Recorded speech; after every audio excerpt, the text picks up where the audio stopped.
ಮೊದಲ ಹಂತದ ಚುನಾವಣಾ ಪ್ರಚಾರಕ್ಕೆ ನಾಳೆ ತೆರೆ ಬೀಳ್ತಾ ಇದೆ. ಇನ್ನು ಕ್ಷೇತ್ರಗಳಲ್ಲಿ ಠಿಕಾಣಿ ಹೂಡಿದ್ದಾರೆ ಕೈ ಕಮಲ ದಳದ ನಾಯಕರು. ಯಾಕಂದ್ರೆ ರಾಜ್ಯದಲ್ಲಿ 2 ಹಂತಗಳಲ್ಲಿ ಚುನಾವಣೆ ಆಗ್ತಾ ಇದೆ. ಮೇ 26, ಮತ್ತೊಂದು ಕಡೆ ಏಪ್ರಿಲ್ 26 ಹಾಗೆ ಮೇ 7, 2 ದಿನಗಳ ಕಾಲ 2 ಹಂತದಲ್ಲಿ ಚುನಾವಣೆ ಆಗ್ತಾ ಇದೆ. ಇಂತಹ ಹೊತ್ತಲ್ಲಿ ಕ್ಷೇತ್ರಗಳಲ್ಲಿ ಠಿಕಾಣಿ ಹೂಡಿದ್ದಾರೆ ಕೈ ಕಮಲ ಹಾಗೆ ದಳದ ನಾಯಕರು. ಈ ನಡುವೆ ಕಣದಲ್ಲಿರುವ ಅಭ್ಯರ್ಥಿಗಳಿಗೆ ಡಬಲ್ ಟೆನ್ಷನ್ ಶುರುವಾಗಿದೆ. ಕಾರಣ ಮೊದಲ ಹಂತದ ಚುನಾವಣೆಗೆ ಬಂಡಾಯದ ಬಿಸಿ ಇಲ್ಲ, ಆದ್ರೆ 2ನೇ ಹಂತದಲ್ಲಿ ಚುನಾವಣೆಗೆ ಬಂಡಾಯದ ಭೀತಿ ಕಾಣ್ತಾ ಇದೆ.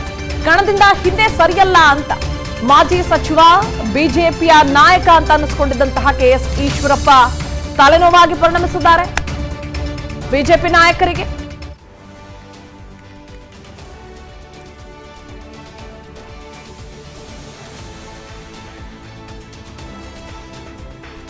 ಶಿವಮೊಗ್ಗದಲ್ಲಿ ಈಗ ಆಲ್ರೆಡಿ ಹಾಲಿ ಸಂಸದರಾಗಿರುವ ಬಿವೈ ರಾಘವೇಂದ್ರ ಅವರ ಪ್ರತಿಸ್ಪರ್ಧಿಯಾಗಿ ಅದರಲ್ಲೂ ಪ್ರಧಾನಿ ನರೇಂದ್ರ ಮೋದಿ ಅವರ ಹೆಸರು ಹೇಳ್ಕೊಂಡು ಬಿಜೆಪಿ ನಾಯಕರಿಗೆ ತಲೆನೋವು ತಂದಿಡೋದಕ್ಕೆ ಕೆಎಸ್ ಈಶ್ವರಪ್ಪ ಮುಂದಾದ್ರು. ಕಣದಿಂದ ಹಿಂದೆ ಸರಿಯಲ್ಲ ಅಂತ ಹೇಳಿದ್ರು.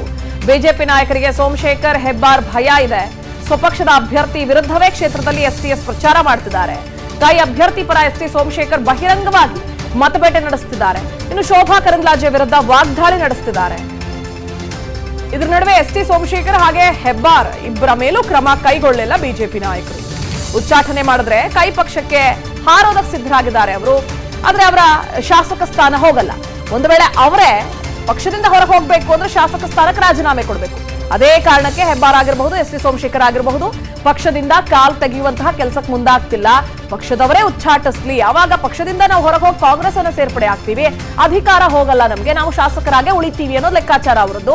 ಇತ್ತ ದಾವಣಗೆರೆಯಲ್ಲಿ ಕೈ ಅಭ್ಯರ್ಥಿ ವರ್ಸಸ್ ವಿನಯ್ ಕುಮಾರ್ ನಡುವೆ ಫೈಟ್ ಇದೆ. ಶಾಮನೂರು ಶಿವಶಂಕರಪ್ಪ ಕುಟುಂಬದ ವಿರುದ್ಧ ಪಾಲಿಟಿಕ್ಸ್ ಜೋರಾಗಿದೆ.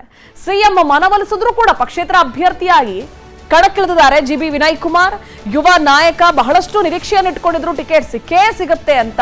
ಅದರಲ್ಲೂ ಡಿಕೆ ಶಿವಕುಮಾರ್ ಅವರ ಎಸ್ಎಸ್ಎಲ್ಸಿ ಆದ್ಮೇಲೆ ರಾಜುಗೆ ಕಾಡ್ತಾ ಇರೋ ಒಂದೇ ಪ್ರಶ್ನೆ, ರಾಜು ಮುಂದೆ ಏನಪ್ಪ? ಮೊದಲು ಇಂಜಿನಿಯರಿಂಗ್ ಮಾಡ, ಬೇಗ ಡಾಕ್ಟರ್ ಆಗಿ ನನ್ ವಾಸಿ ಮಾಡಪ್ಪ.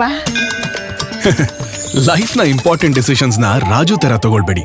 ನಿಮ್ಮ ಭವಿಷ್ಯ ರೂಪಿಸುವ ಹಾದಿಯಲ್ಲಿ ನಾವು ಜೊತೆಗಿರ್ತೀವಿ. Parishrama PU college, it matters where you start. ಬಣದಲ್ಲಿ ಗುರುತಿಸಿಕೊಂಡಿದ್ರು. ಆದ್ರೆ ಫೈನಲಿ ಅವರಿಗೆ ಟಿಕೆಟ್ ಯಾವಾಗ ನಿರಾಕರಣೆ ಆಯ್ತೋ ಆಗ ಅವರು ರೊಚ್ಚಿಗೆದ್ರು. ಕ್ಷೇತ್ರದ ಮತದಾರರ ಮನವಿಯ ಮೇರೆಗೆ ಅಥವಾ ಅವರ ಮುಖಂಡರ ಸಲಹೆಯ ಮೇರೆಗೆ ಕಣದಲ್ಲಿದ್ದಾರೆ.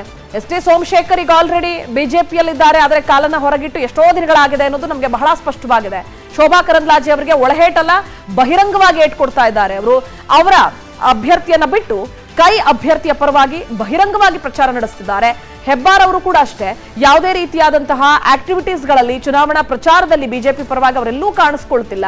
ಇತ್ತ ದಾವಣಗೆರೆಯಲ್ಲಿ ಕೈ ಅಭ್ಯರ್ಥಿ ವರ್ಸಸ್ ವಿನಯ್ ಕುಮಾರ್ ನಡುವಿನ ಒಂದು ಫೈಟ್ ಜೋರಾಗೇ ಇದೆ.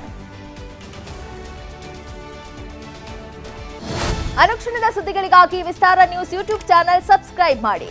ಹೊಸ ಸುದ್ದಿಗಳ ನೋಟಿಫಿಕೇಶನ್ಗಾಗಿ ಬೆಲ್ ಐಕಾನ್ ಕ್ಲಿಕ್ ಮಾಡಿ. ಲೇಟೆಸ್ಟ್ ಅಪ್ಡೇಟ್ಸ್ಗಾಗಿ www.vistaranews.com ವೆಬ್ಸೈಟ್ಗೆ ವಿಸಿಟ್ ಮಾಡಿ. ಅಂಗೈಯಲ್ಲೇ ಜಗತ್ತಿನ ಸುದ್ದಿ ತಿಳಿಯಲು ವಿಸ್ತಾರ ನ್ಯೂಸ್ ಕನ್ನಡ ಆಪ್ ಡೌನ್ಲೋಡ್ ಮಾಡಿ.